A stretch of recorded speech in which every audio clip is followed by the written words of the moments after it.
청담의 한 레지던스 앞 아내는 낯선 남자와 손을 잡고 있었다. 그 얼굴에는 내가 수년 동안 한 번도 보지 못한 설렘이 떠올라 있었다. 그들은 서로의 손을 놓지 못한 채 건물 안으로 들어서려 했다. 그 순간 나는 달려가 아내의 팔을 거칠게 붙잡았다. 나야! 내 남편이다! 그날 내 세상은 산산이 부서졌다.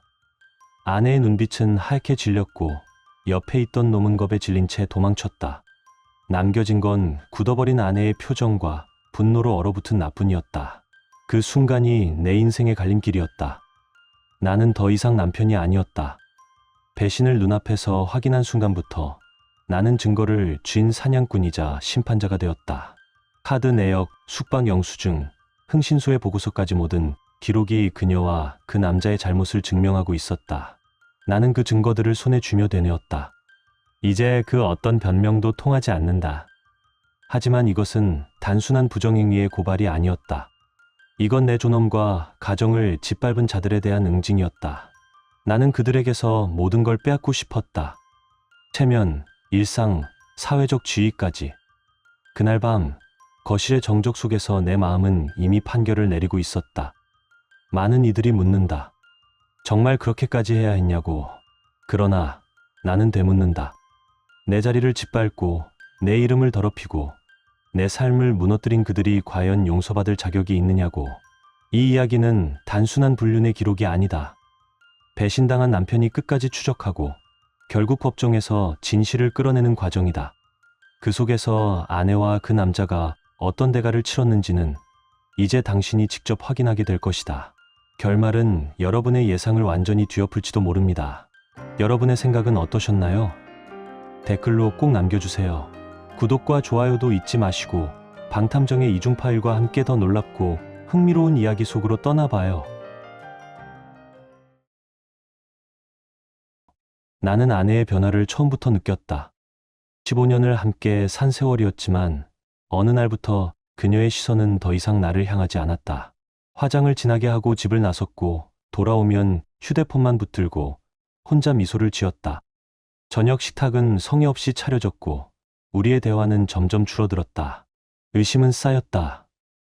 예전엔 퇴근하자마자 집에 들어오던 사람이 이제는 마트 야간 근무가 늘었다는 핑계를 대며 늦게 들어왔다.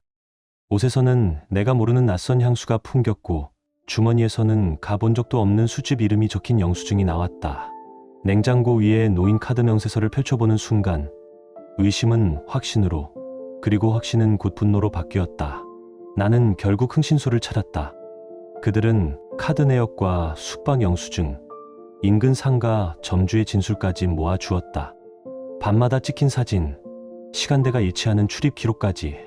퍼즐이 맞춰질수록 더 이상 눈을 돌릴 수 없었다. 그녀가 무너질 순간을 나는 차갑게 기다리고 있었다. 결정적인 날이 왔다. 청담의 한 레지던스 앞 아내는 낯선 남자와 손을 잡고 있었다. 그 얼굴에는 내가 수년 동안 한 번도 보지 못한 설렘이 떠올라 있었다. 그들은 서로의 손을 놓지 못한 채 건물 안으로 들어서려 했다. 그 순간 나는 달려가 아내의 팔을 거칠게 붙잡았다. 나야! 내 남편이다! 그녀의 낯빛은 순식간에 새하얘졌다. 옆에 있던 놈은 눈치 빠르게 몸을 빼 도망쳤다. 남겨진 건 얼어붙은 아내의 얼굴과 분노로 굳어버린 내 표정뿐이었다. 그날 이후 모든 것이 무너졌다. 집으로 끌고 들어온 뒤 불을 켜지 않은 거실은 낯설게 어두웠다. 고요가 짓누르는 가운데 나는 단 한마디만 내뱉었다. 앉아. 떨리는 무릎으로 의자에 앉은 아내는 아무 말도 하지 못했다. 집안은 숨조차 막히는 정적에 잠겼고 시계 초침 소리마저 귀를 찌르는 듯 크게 들렸다. 그 침묵은 내 분노를 더욱 선명하게 끌어올렸다. 고개를 숙인 채 움직이지도 못하는 아내의 모습이 내게는 오히려 냉혹한 힘이 되어 주었다. 무거운 침묵을 깨려는 듯 아내가 입을 열려는 순간 나는 주먹으로 식탁을 세차게 내리쳤다. 내가 용서받을 수 있을 거라 생각했냐? 내 목소리는 낮고 담담했지만 그 속에 감춰진 분노는 누구라도 느낄 수 있을 만큼 뜨거웠다. 아내는 눈물을 흘리며 고개를 떨궜다. 잘못했어. 다시는 그런 일 없을 거야. 그 말은 변명처럼 들렸다. 나는 비웃음을 흘리며 냉소적으로 고개를 저었다. 우발적이었다고? 청담 레지던스에서 내가 그놈과 함께 나오는 걸 내 두 눈으로 봤다. 그게 변명이 될 수 있을 것 같아? 아내는 입술을 떨며 애원했다. 오늘이 처음이었어. 제발 믿어줘. 그러나 내 마음은 이미 굳어 있었다. 고함을 치지도 손을 대지도 않았다. 대신 냉정하게 선언했다. 이제부터 널 어떻게 다룰지는 내가 정한다. 그날 밤부터 제재는 시작됐다. 나는 그녀의 스마트폰과 진명의 신용카드를 모두 빼앗았다. 다시 그놈과 연락할지 모른다는 이유였다. 외부와 연결될 길을 철저히 끊는 것, 그것이 첫 단계였다.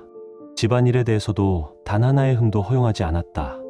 남자 만날 시간이 있으면 집안일도 완벽히 할 수 있겠지. 그 말에 아내는 입을 다문 채 고개만 숙였다. 설거지 하나, 빨래 하나라도 허투루 하면 나는 눈빛만으로도 날카롭게 쏘아붙였다. 그러나 집 밖에서는 아무 일 없는 듯 가장의 모습을 유지했다. 이웃에게는 웃으며 인사했고 회사에서는 평소처럼 회의를 이끌었다.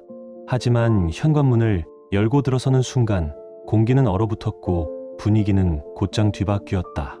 내가 나 얼마나 망신시켰는지 아느냐? 아내는 내 시선을 두려워하며 잠을 이루지 못했다.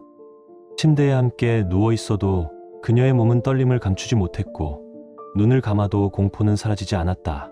그럼에도 불구하고 그녀의 눈빛에는 아직 용서를 바라는 흔적이 남아 있었다. 하지만 나를 다시 흔들 수는 없었다. 그 눈빛은 이미 내 안에서 아무 의미도 없었다. 어느 밤 나는 노트북을 꺼내 아내 앞에 놓았다. 화면 속에는 그녀와 그 남자가 나란히 걷는 장면이 선명히 찍혀 있었다. 흥신소에서 확보한 영상이었다. 나는 그녀를 똑바로 바라보며 낮게 말했다. 증거는 이미 충분하다. 이걸 내 회사에 흘리면 어떻게 될 것 같아?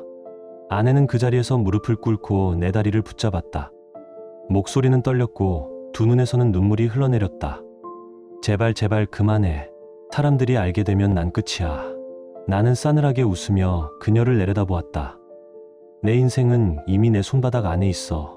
그 순간 아내의 얼굴은 돌처럼 굳어졌다.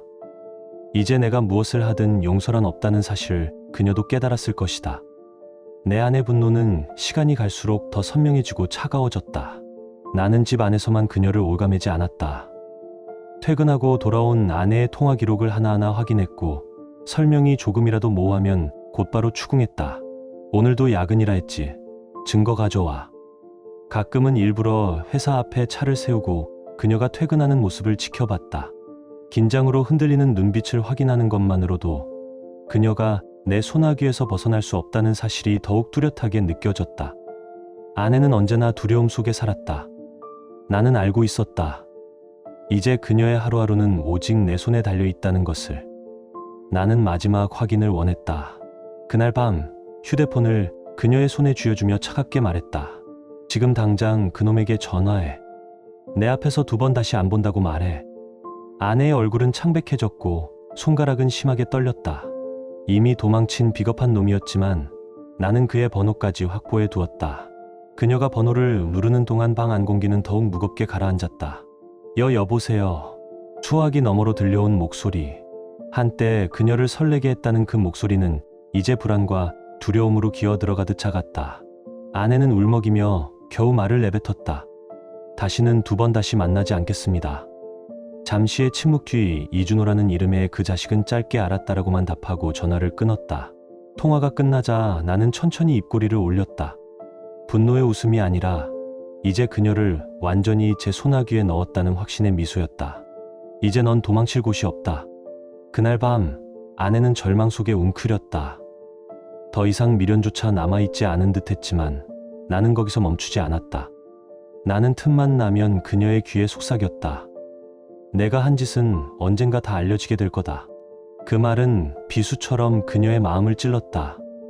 나는 곁에서 똑똑히 보고 있었다. 마트에서 장을 보다가도 이웃과 눈이 마주치면 이미 소문이 퍼진 건 아닌지 불안에 떨었다.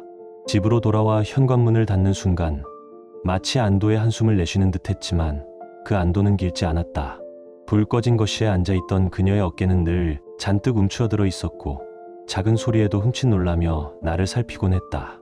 그 불안은 곧 생활 전반을 삼켜버렸다. 휴대폰 알림음이 울릴 때마다 그녀는 손에서 기기를 떨어뜨릴 듯 움찔거렸고 메시지를 확인한 뒤에도 한참 동안 멍하니 화면만 바라봤다. 거울 앞에 서서 머리를 빗다가도 손이 멈춰 그 안에 비친 낯선 얼굴을 보며 눈물을 훔쳤다. 한때는 옷장을 열고 어떤 옷을 입을지 신중하게 고르던 여자가 이제는 아무렇게나 걸친 낡은 티셔츠로 하루를 버텼다. 직장에서도 변화는 뚜렷했다. 그녀는 웃음을 잃었다. 한때는 동료들 사이에서 분위기를 살리는 존재였는데 이제는 회의 도중 멍하니 앉아 종이에 아무 의미 없는 낙서만 반복했다. 상사가 다가와 괜찮냐고 물어도 그녀는 제대로 대답조차 하지 못하고 고개만 숙였다. 중요한 보고서에서 오타를 연속으로 내고 기한을 지키지 못해 상사의 책상을 찾아가 머리를 조아리는 일이 잦아졌다. 나는 그것이 의도치 않게 나의 경고가 얼마나 무겁게 작용했는지를 보여주는 증거라 생각했다. 점심시간이면 그녀는 혼자 구석에 앉아 김밥 한 줄로 허기를 달랬다. 주변 동료들이 속삭이며 눈치를 주는 장면이 내 귀에까지 들려오는 듯했다. 가정에 무슨 문제 있는 거 아냐? 예전이랑 완전히 달라졌네. 이런 말들이 그녀를 더 움츠러들게 만들었고 결국 그녀는 회사 안에서도 완전히 고립되었다. 나는 일부러 그녀의 직장 근처까지 가서 멀리서 지켜본 적이 있었다. 점심시간 다른 직원들이 삼삼오오 모여 대화를 나눌 때 그녀는 홀로 자리에 앉아 눈치를 살피며 휴대폰만 만지작거렸다. 그 불안한 눈빛, 불규칙한 호흡, 그리고 누구에게도 기대지 못하는 고독. 그 모든 모습은 내가 원한 대로였다. 그녀는 더 이상 세상 어디에도 편안히 설 자리가 없었다. 몸도 무너져갔다. 밤마다 뒤척이며 제대로 잠들지 못했고 새벽이 되면 눈가가 퀭하게 꺼져 있었다. 냉장고에는 반쯤 비어있는 우유팩과 제대로 손도 대지 않은 반찬이 늘 남아있었다. 그녀는 식욕을 잃었고 급격히 체중이 줄어 옷이 헐렁하게 매달렸다. 어느 날은 약국에서 수면제를 사들고 오는 모습을 내가 직접 목격했다.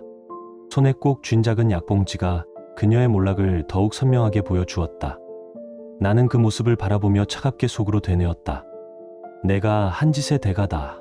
그 흔들림 하나하나가 나의 응징이야. 이웃과 마주치는 순간에도 그녀는 두려움에 사로잡혔다. 아파트 엘리베이터 안에서 옆집 아주머니와 눈이 마주치자 그녀는 괜히 시선을 피하며 안녕하세요 한마디조차 하지 못했다. 아이들 웃음소리가 뒤에서 들려오면 그조차 자신을 비웃는 소리처럼 느끼는 듯 걸음을 재촉했다. 사회적 시선이라는 그림자가 이제 그녀의 발목을 끝없이 붙잡고 있었다. 결정적인 순간은 직장에서 찾아왔다. 어느 날 중요한 회의 자리에서 그녀는 상사의 질문에 대답을 하지 못한 채 멍하니 앉아 있었다. 모두의 시선이 쏠린 가운데 상사는 얼굴을 붉히며 날카롭게 호통쳤다. 이 정도도 준비 못했어. 정신이 대체 어디 있는 거야? 그 순간 동료들의 시선은 더 이상 연민이 아니었다. 수근거림과 한숨이 뒤섞였고 그녀는 결국 눈물을 감추지 못한 채 회의실을 뛰쳐나왔다. 며칠 뒤 그녀는 인사팀으로부터 징계성 경고를 받았다. 나락으로 떨어지는 과정은 더 이상 되돌릴 수 없었다. 나는 그 소식을 들었을 때 어떤 동정심도 느끼지 않았다. 오히려 마음속에서는 묘한 쾌감이 번져갔다. 그래, 이렇게 무너져야지. 배신의 대가는 결코 가볍지 않다. 얼마 지나지 않아 결국 그녀는 해고 통보를 받았다.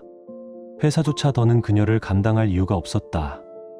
오랫동안 쌓아온 사회적 위치와 경제적 기반이 한순간에 무너졌다. 집으로 돌아온 그녀는 아무 말도 하지 못한 채 현관 앞에 서 있었다. 얼굴은 창백했고 손에 쥔 작은 상자 하나만이 남아 있었다. 그 안에는 정리되지 못한 서류와 개인 소지품 몇 개뿐이었다. 나는 그 모습을 보며 느릿하게 미소를 지었다. 봐라. 내가 그렇게 붙잡으려 했던 사회도 이제는 널 필요로 하지 않는다. 그 말은 칼날처럼 그녀의 가슴을 깊숙이 파고들었다. 그녀는 고개를 떨군 채 더 이상 변명조차 하지 못했다. 나는 그 순간을 차갑게 기억한다.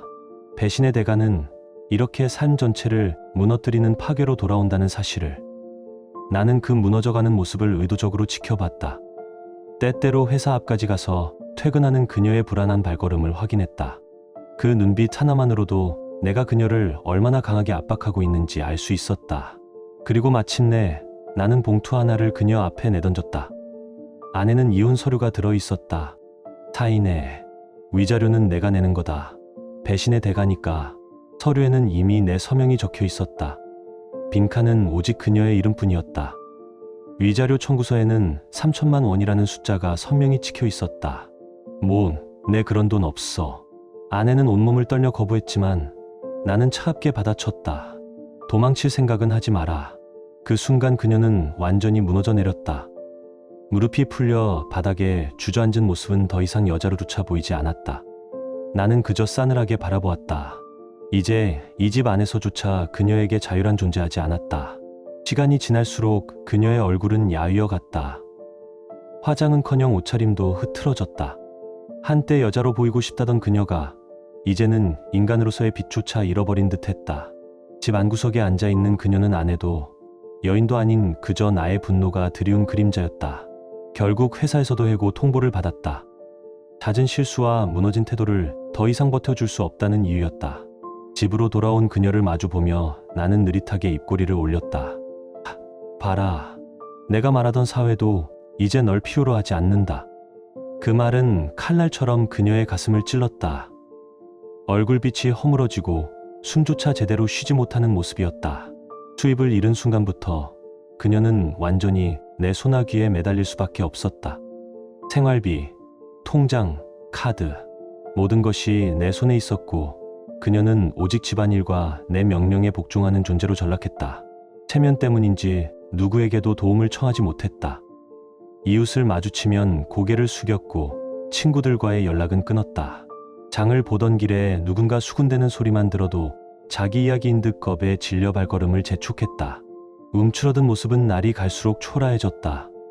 세월이 흐르자 그녀는 완전히 달라졌다. 아침에 일어나도 몸이 움직이지 않았고 거울조차 보지 못했다. 그 안에 비친 창백한 얼굴은 더 이상 과거의 김서연이 아니었다. 나는 무너져가는 그 모습을 지켜보며 속으로 중얼거렸다. 이제는 끝난 인생이지. 마지막 일격은 내가 준비했다. 어느 주말 나는 장인과 장모를 집으로 불렀다. 리빙룸의 공기는 싸늘했고 두 분이 앉자마자 나는 단호히 입을 열었다. 따님이 바람을 피웠습니다. 증거는 모두 제 손에 있습니다. 말이 끝나자 두 분의 얼굴은 순식간에 핏기를 잃었다. 장모는 울음을 터뜨렸고 장인은 두 손을 떨며 어째서라는 말만 반복했다. 아내는 바닥에 주저앉아 어깨를 들썩였지만 변명조차 하지 못했다. 나는 그 자리에서 그녀에게 남아있던 마지막 자존심마저 짓밟았다. 부모 앞에서 무너진 그 순간 그녀는 다시 일어설 수 없다는 걸 스스로 알았을 것이다. 부모님이 돌아간 뒤 아내는 무릎을 꿇고 절망의 울음을 터뜨렸다. 그 울음은 집 안을 가득 메웠지만 내게는 그저 시끄러운 소음일 뿐이었다. 다음 날 나는 짐도 제대로 챙기지 못한 그녀를 집 밖으로 내몰았다. 문 앞에서 마지막으로 차갑게 선언했다. 이걸로 끝난 게 아니다.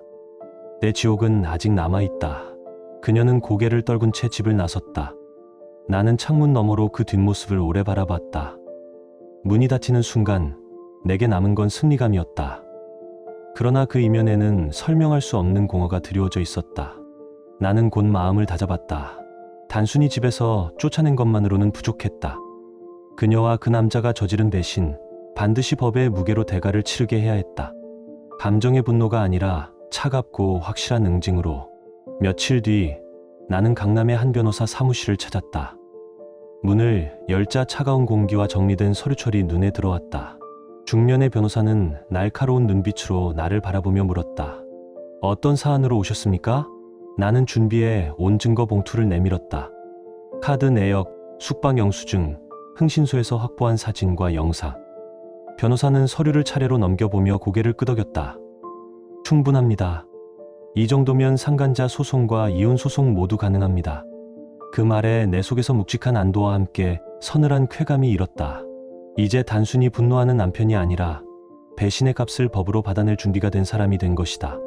나는 숨을 고르며 변호사에게 물었다. 상간자에게는 어느 정도 청구가 가능합니까? 변호사는 계산기를 두드리더니 서류 위에 몇 가지 수치를 적었다. 보통 이런 경우 위자료는 3천만 원 정도가 산정됩니다. 배우자와 상간자 둘 다 책임을 지게 할 수 있습니다. 3천만 원. 나는 그 숫자를 곱씹었다. 단순히 돈의 문제가 아니었다. 나를 짓밟고 체면을 더럽힌 내가 그 무게를 반드시 느끼게 해야 했다. 나는 고개를 끄덕이며 답했다. 그 정도면 충분합니다. 끝까지 받아내겠습니다. 변호사는 침착하게 설명을 이어갔다. 우선 내용 증명을 보내겠습니다. 상대가 부인할 수 없도록 증거를 첨부해서 합의를 시도하죠. 만약 응하지 않으면 바로 소송으로 들어가면 됩니다. 나는 그의 말에 망설임 없이 동의했다. 내 손에 쥔 증거가 이제는 종이 위의 문장으로, 판결문 속의 문장으로, 현실적인 증거로 바뀌어가는 과정을 상상하자 묘한 전율이 등골을 타고 흘렀다. 그날 밤 변호사 사무실을 나와 청담거리를 걸었다. 유리빌딩 불빛은 차갑게 번쩍였고 도시의 소음은 멀리서 메아리처럼 울렸다. 나는 홀로 서 있었지만 내 발걸음은 흔들리지 않았다. 나는 이제 단순히 상처 입은 남편이 아니라 법이라는 무기를 든 응징자가 되어 있었다. 며칠 뒤 변호사가 작성한 내용 증명 서류가 내 손에 전달됐다. 흰 봉투 안에는 냉정한 문장이 빼곡히 적혀 있었다. 상간 행위에 대한 위자료 청구 3천만 원. 기한 내 응답 없을 시 즉각 소송 진행. 나는 그 문장을 여러 번 읽었다. 단어 하나하나가 칼날처럼 날카롭게 빛났다. 그것은 곧 그들이 받아들여야 할 현실이었다. 서류를 봉투에 넣고 발송 도장이 찍히는 순간 손끝이 묘하게 떨렸다. 그것은 분노의 떨림이 아니라 확신의 떨림이었다. 이제 이 싸움은 감정의 영역이 아니라 기록과 판결의 영역으로 옮겨졌다. 창문 너머로 보이는 서울의 야경은 화려했지만 내 마음은 차갑게 가라앉아 있었다. 그러나 그 차가움 속에서 오랫동안 갈망했던 복수의 불꽃이 강렬하게 타오르고 있었다. 곧 그녀와 그 남자는 법정에 서게 될 것이다. 나는 그날을 기다리고 있었다. 내용 증명이 발송된 지 며칠 지나지 않아 소문은 삽시간에 퍼져나갔다. 내가 직접 나설 필요조차 없었다. 도장을 찍은 봉투가 도착한 순간부터 이미 그 남자의 회사까지 통보가 들어갔다. 직인과 서명, 그리고 증거 자료가 첨부된 문장은 도망칠 길이 없는 덫이었다. 얼마 뒤 익명으로 연락이 왔다. 그 남자, 회사에서 난리 났대요. 짧은 한마디였지만 내 귀에는 오랫동안 기다리던 음악처럼 울려 퍼졌다. 상간자 이준호, 계약직으로 들어온 지 얼마 되지 않은 신입사원이었다. 젊고 밝은 웃음으로 사람들의 환심을 샀지만 서류 한 장 앞에서는 모든 것이 무의미했다. 상사들이 그를 불러 세웠다. 이게 사실이냐? 그는 얼버무리며 변명하려 했지만 이미 증거는 충분했다. 카드 내역, 레지던스 숙박 영수증, 흥신소에서 확보한 사진까지 한 장 한 장이 그의 숨통을 조여왔다. 결국 그는 아무 말도 하지 못한 채 고개를 떨구었다. 사무실 안공기는 얼음처럼 차가워졌다. 동료들의 시선은 칼날 같았다. 저런 놈이 옆에서 일하고 있었다니. 결국 저럴 줄 알았다니까.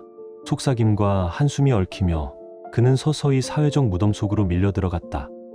점심시간 구내식당에서도 화제는 그 이야기뿐이었다. 몇몇은 고개를 흔들며 혀를 찾고 어떤 여직원은 안에 있는 사람을 건드린 거면 끝이지라며 조롱했다.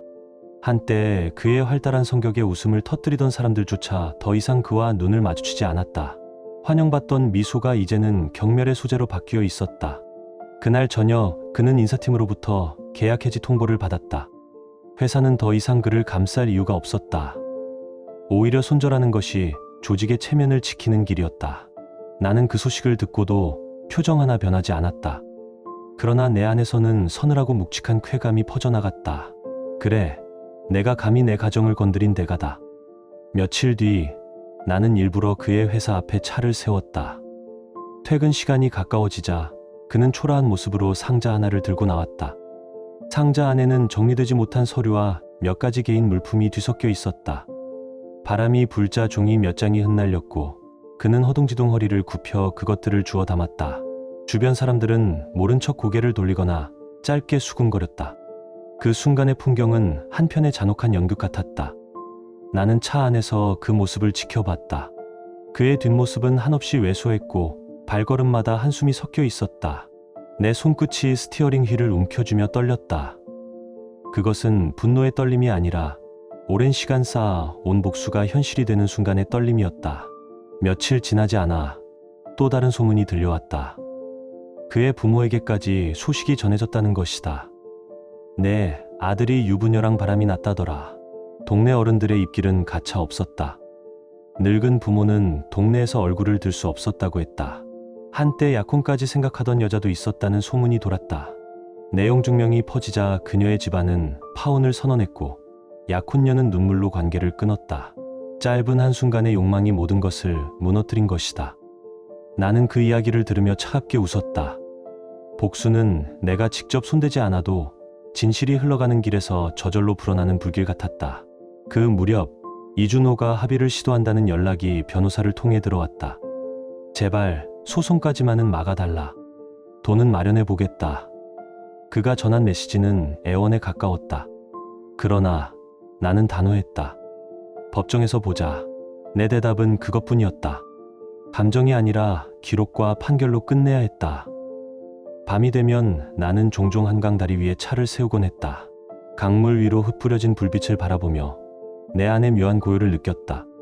참관자는 사회적으로 매장되었고 아내는 이미 내 손에서 무너졌다. 두 사람 모두 내가 원하는 대로 떨어졌다. 그러나 아이러니하게도 그 고요 속에는 공허가 섞여 있었다.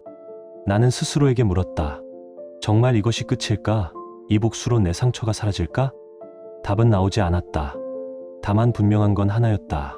그 남자의 인생은 이미 나락으로 떨어졌고 다시는 내 앞에 설 수 없다는 것. 그것만으로도 내 안의 상처는 조금은 봉합되는 듯했다. 며칠 뒤 나는 법정에 출석했다. 긴 과정 끝에 판사는 단호하게 선고했다. 피고는 원고에게 위자료 3천만 원을 지급하라. 그 순간 법정은 얼어붙은 듯 조용해졌다. 아내와 그 남자는 고개를 떨군 채 아무 말도 하지 못했다. 나는 판결문을 받아들며 무게감 있는 종이를 손끝으로 느꼈다. 그 차갑고 냉정한 문장이야말로 내가 기다려 온종이었다. 나는 그 소식을 듣고도 표정 하나 변하지 않았다. 그러나 내 안에서는 서늘하고 묵직한 쾌감이 퍼져나갔다. 그래, 내가 감히 내 가정을 건드린 대가다. 며칠 뒤 나는 일부러 그의 회사 앞에 들렀다.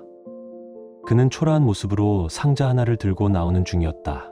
상자 안에는 정리조차 되지 않은 서류와 몇 가지 개인 물품이 어지럽게 담겨 있었다. 사람들의 시선은 싸늘했고 그는 고개를 깊숙이 숙인 채 발걸음을 옮겼다. 나는 차 안에서 그 모습을 지켜봤다. 초라하게 걸어가는 그의 뒷모습, 한숨 섞인 걸음. 내 손끝이 스티어링 휠을 움켜쥐며 떨렸다. 그것은 분노의 떨림이 아니라 오랜 시간 쌓아 온 복수가 현실이 되는 순간의 떨림이었다. 집으로 돌아오는 길, 서울의 거리는 여전히 분주했다. 그러나 내 눈에는 모든 소음이 멀리서 잦아든 듯 고요하게 느껴졌다. 참관자는 사회적으로 무너졌고 아내는 이미 내 손으로 파괴되어 있었다. 두 사람 모두 내가 의도한 대로 무너져 내렸다. 하지만 그 고요 속에서 묘한 공허가 스며들었다. 나는 스스로에게 물었다. 정말 이것이 끝일까? 이 복수로 내 상처가 사라질까? 답은 나오지 않았다. 다만 분명한 사실 하나, 그 남자의 인생은 이미 나락으로 떨어졌고 다시는 내 앞에 설 수 없다는 것. 그것만으로도 내 안의 상처는 어느 정도 봉합되는 듯했다. 나는 창밖 불빛을 바라보며 낮게 중얼거렸다. 배신의 값은 결국 이렇게 돌아오는 거다. 몇 달이 흘렀다. 법정에서의 싸움은 길고도 지루했지만 결과는 분명했다. 판사는 단호한 목소리로 선고했다. 피고는 원고에게 위자료 3천만 원을 지급하라. 순간 법정 안은 얼어붙은 듯 적막해졌다. 아내와 그 남자는 고개를 깊이 떨군 채 단 한마디도 내지 못했다. 나는 판사의 손에서 판결문을 받아들었다. 종이 위에 적힌 문장은 짧았지만 그 무게는 칼날처럼 가슴을 파고들었다. 법정을 나서며 나는 서류를 단단히 움켜쥐었다. 차가운 바람이 얼굴을 스쳤지만 그 바람조차 내 마음을 흔들지 못했다. 오랫동안 기다린 순간이었다. 이제 배신의 값이 공식적으로, 법적으로 인정된 것이다. 집으로 돌아오는 길, 나는 일부러 한강 다리 위에 차를 세웠다. 창밖으로 펼쳐진 강물은 검푸른 빛을 띠며 흐르고 있었고 도시의 불빛은 그 위로 흩뿌려졌다. 화려한 야경과 달리 내 안은 기묘하게 고요했다. 나는 판결문을 다시 꺼내 펼쳤다. 선명한 도장, 그리고 차갑게 찍힌 문장. 위자료 3천만 원 지급. 그 한 줄이 지난 세월의 고통을 증명해주고 있었다. 나는 오랫동안 그 문장을 바라보다가 낮게 중얼거렸다. 결국 나는 이겼다. 그러나 그 말 끝에는 묘한 허무가 따라왔다. 아내는 이미 집을 떠났고 그 남자는 직장과 명예를 잃었다. 내가 바라던 복수는 완성되었다. 하지만 그대가로 남은 내 삶은 공허했다. 강물 위로 부서지는 불빛을 보며 나는 스스로에게 물었다. 정말 이것이 끝인가? 이 상처는 과연 치유된 걸까? 대답은 없었다. 차가운 바람과 흐르는 강물의 소리만 귓가를 스쳤다. 나는 판결문을 접어 가슴 깊이 넣고 난간에 몸을 기댔다. 도심의 소음은 멀리서 희미하게 울렸지만 내 귀에는 아무것도 들어오지 않았다. 오직 하나만은 분명했다. 배신의 대가는 혹독했다. 그리고 그 혹독한 대가를 내 두 눈으로 끝까지 확인한 나는 분명히 승리자였으나 동시에 허무라는 감옥에 갇힌 죄수이기도 했다. 지금 당신의 마음은 어떤가요? 이야기를 읽으며 떠오른 감정이나 생각이 있다면 댓글로 나눠주세요. 당신의 진심 어린 한마디가 누군가에겐 큰 위로가 될 수 있습니다. 이 짧은 이야기 속에 작은 온기나 잊고 지낸 감정 하나라도 담겨 있었다면 그것만으로 이 이야기는 충분히 의미 있는 시간이었을 거예요. 좋아요와 구독 그리고 공유는 이런 따뜻한 이야기가 더 많은 사람의 하루에 조용히 스며들 수 있는 힘이 됩니다. 함께 해주셔서 고맙습니다. 당신의 하루에도 조용한 평안과 따뜻한 사람이 함께하길 진심으로 바랍니다.